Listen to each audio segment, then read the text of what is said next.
លើក្នុងទីក្រុងតូចមួយមាននារីម្នាក់ឈ្មោះសុភីដែលបើកហាងកាហ្វេតូចមួយវារាល់ថ្ងៃនាងលក់កាហ្វេនិងនំប៉័ងដល់អតិថិជនដែលមកទិញទាំងព្រឹកនិងល្ងាច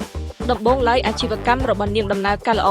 ប៉ុន្តែនៅពេលអតិថិជនកើនឡើងសុភីចាប់ផ្ដើមជួបបញ្ហា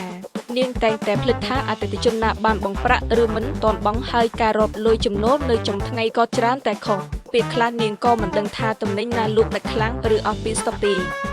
ថ្ងៃមួយមិត្តភ័ក្តិរបស់សុភីបានណែនាំឲ្យនាងសាក់លបងប្រើម៉ាស៊ីនគ្រប់គ្រងការលក់ចំបូចផុសដំបងសុភីមានការស្ទាក់ស្ទើរព្រោះនាងគិតថាវាអាចស្មុគស្មាញនិងចំណាយច្រើនប៉ុន្តែបន្ទាប់ពីសាក់លបងប្រើម៉ាស៊ីននេះនាងភ្ញាក់ផ្អើលនឹងភាពងាយស្រួលរបស់វា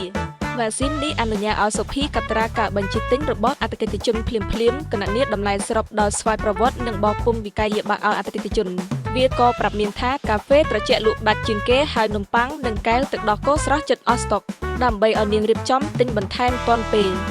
លើពីនេះនៅចុងថ្ងៃម៉ាស៊ីនបង្ហាញរបាយការណ៍ចំណូលច្បាស់លាស់ដោយមិនចាំបាច់រាប់លុយដោយដៃទៀតឡើយ